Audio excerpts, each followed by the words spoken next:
¿Qué tal, amigos? Les habla el Padre Rafael Chávez y les doy la bienvenida una vez más a este su pequeño espacio de meditaciones. Avanzamos hacia la Semana Mayor. Estamos a viernes 24 de marzo, cuarta semana de Cuaresma. En el nombre del Padre, y del Hijo, y del Espíritu Santo. Amén. Señor Dios, que preparaste abundantes remedios para nuestra fragilidad, concédenos que podamos recibir con alegría su efecto reparador y lo manifestemos con una vida santa. Por nuestro Señor Jesucristo, tu Hijo, que vive y reina contigo en la unidad del Espíritu Santo y es Dios por los siglos de los siglos. Amén. Hoy tenemos como primera lectura al libro de la Sabiduría, capítulo 2, versículo 1 y del 12 al 22. Los malvados dijeron entre sí, discurriendo equivocadamente: tendamos una trampa al justo, porque nos molesta y se opone a lo que hacemos. Nos echa en cara nuestras violaciones a la ley. Nos reprende las faltas contra los principios en que fuimos educados. Presume de que conoce a Dios y se proclama a sí mismo Hijo del Señor. Ha llegado a convertirse en un vivo reproche de nuestro modo de pensar y su sola presencia es insufrible, porque lleva una vida distinta de los demás y su conducta es extraña. Nos considera como monedas falsas y se aparta de nuestro modo de vivir como de las inmundicias. Tiene por dichosa la suerte final de los justos y se gloría de tener por Padre a Dios.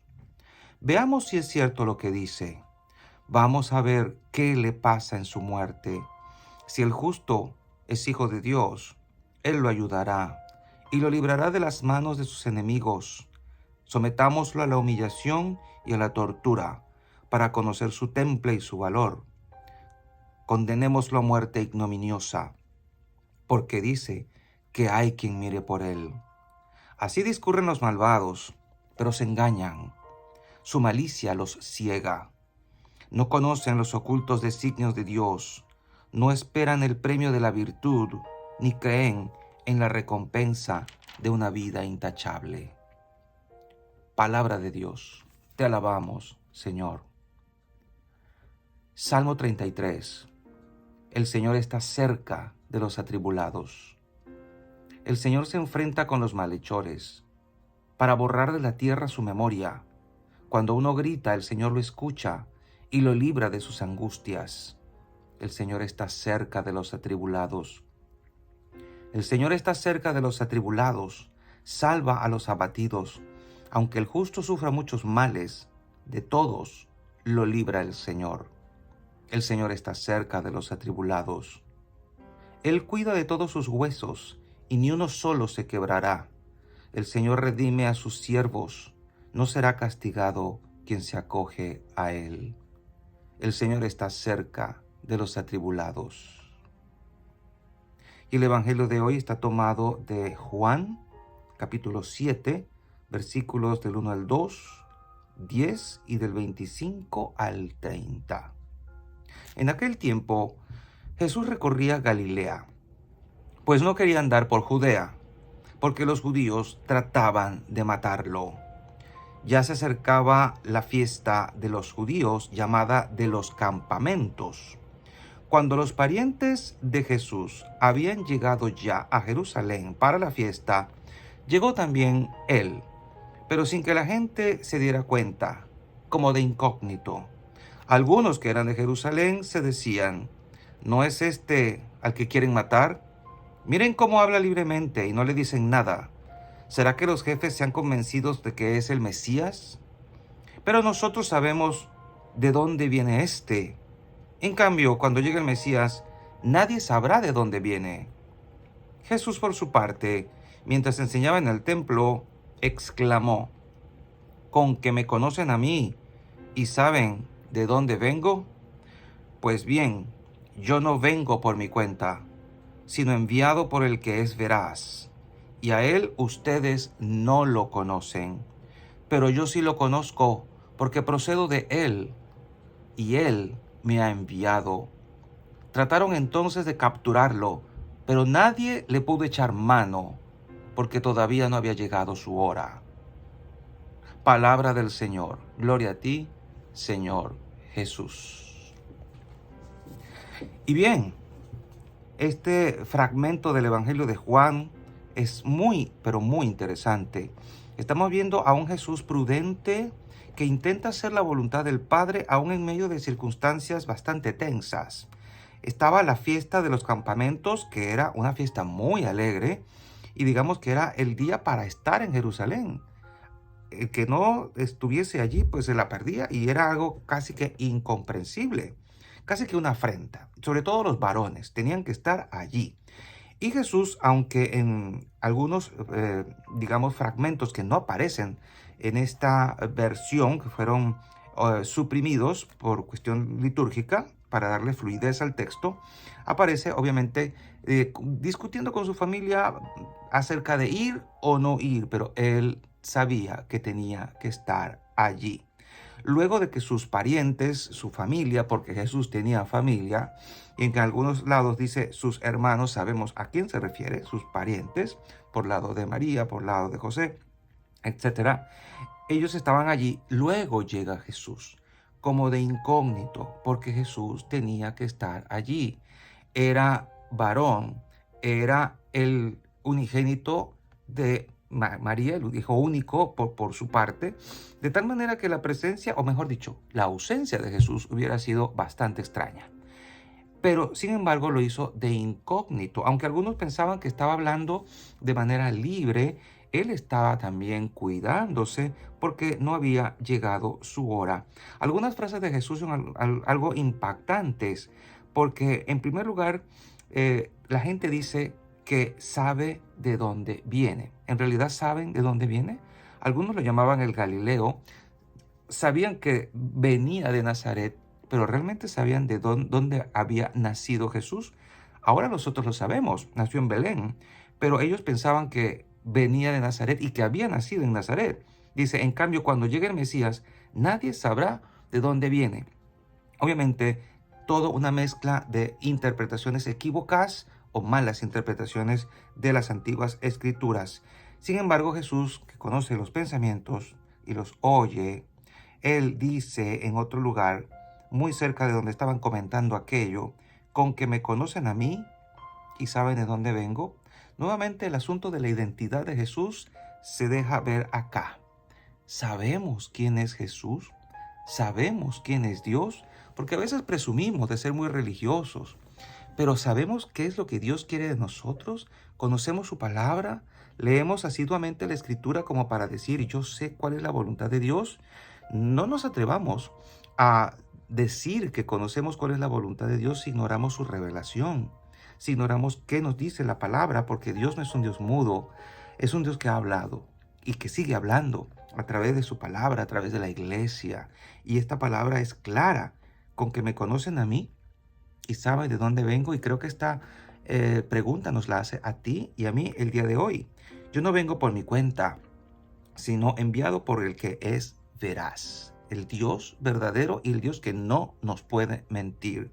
Él vuelve a hacer entonces énfasis en quién es Él, el Hijo de Dios, el que viene de parte de Dios y el que busca hacer en todo momento, en todo tiempo, la voluntad de Dios. Él tenía que estar allí, hablando, aunque su vida corriera peligro.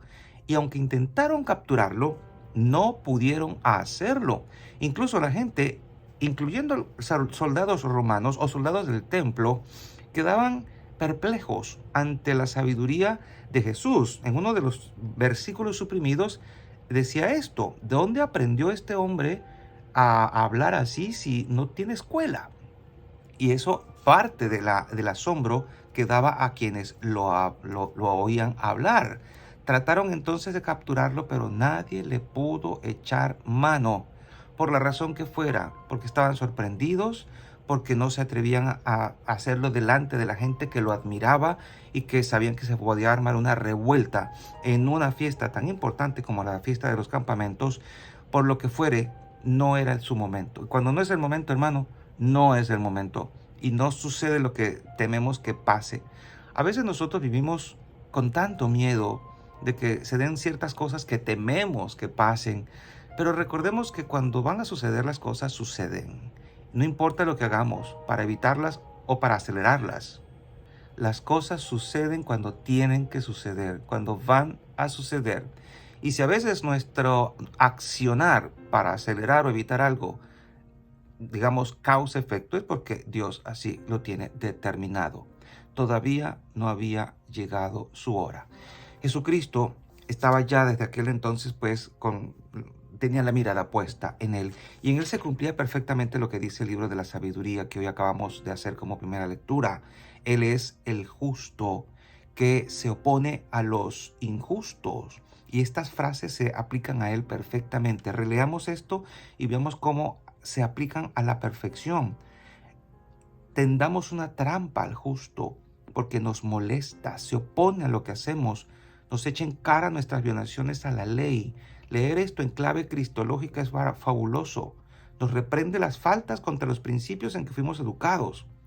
Ha llegado a convertirse en un vivo reproche a nuestro modo de pensar y su sola presencia es insufrible. ¿Para quién es insufrible la presencia de Jesús? Para aquellos que están lejos de la voluntad de Dios, o peor, para aquellos que se oponen directamente a la voluntad de Dios. Hoy puede que a ti y a mí no nos estén persiguiendo directamente o que nuestra vida no corra peligro, como en los primeros siglos de la cristiandad. Pero sin embargo, muchas cosas están sucediendo a nuestro alrededor que nos hacen experimentar la persecución. Muchas veces es simplemente el ignorar lo que decimos, el no tomar en cuenta lo que decimos, el ignorar nuestra presencia en la sociedad, porque seamos sinceros, no vivimos ya en una sociedad de cristiandad, sino descristianizada, donde los mismos principios fundamentales del cristianismo están siendo atacados en su mismísima raíz. Y todavía nos preguntamos por qué andamos tan mal, si es que desde los años 60 se está atacando de manera deliberada y directa las raíces de la moral y de la ética y de la vida cristiana en sus raíces, desde comenzar a impedir la lectura de la Biblia en las escuelas desde allá, imagínense. Entonces, puede que ahora no estemos arriesgando nuestra vida, pero nos ignoran, nos hacen a un lado y basta con no ponernos cuidado. Estamos expuestos a esto, de vez en cuando al escarnio, a la burla y de vez en cuando pues a la afrenta directa. Pero esto no nos va a amilanar, porque si así trataron al maestro, sabemos que también nos van a tratar así a ti y a mí. Su sola presencia es insufrible, porque lleva una vida distinta de los demás y su conducta es extraña. Y lo mismo dicen de nosotros los cristianos, que llevamos una vida extraña, que no disfrutamos de la vida, que nuestra vida está perdida, que somos aguafiestas. En definitiva, es difícil vivir en una sociedad que va por un lado, mientras nuestro corazón, nuestra mente y nuestra intención van hacia otro lado. Pero la vida del cristiano, de cierta manera, siempre ha sido así. Y nosotros sabemos que ese es el camino correcto. El camino de los impíos, como dice otro salmo, siempre acaba mal. Pero el camino de los justos, ya sabemos a dónde conduce. Que esta consideración de la palabra en este día nos ayude a recordar cómo trataron al maestro, cómo fue su vida y cómo fue su desenlace, para que nosotros también recordemos, acercándonos aceleradamente hacia la Semana Santa, cuál va a ser nuestra vida, la que nos toca vivir ahora, la que nos podrá tocar el día de mañana, y cuál será el desenlace de nuestra vida cuando nos llegue el momento. Dar testimonio de Jesús y hacer la voluntad de Dios siempre tendrá consecuencias, pero la mejor consecuencia de todas es la salvación y la vida eterna junto al Padre. Y la bendición de Dios Todopoderoso, Padre, Hijo y Espíritu Santo, descienda sobre cada uno de ustedes y les acompañe siempre. Y seguiremos en contacto, si Dios lo permite, a través de este canal. Chao, chao.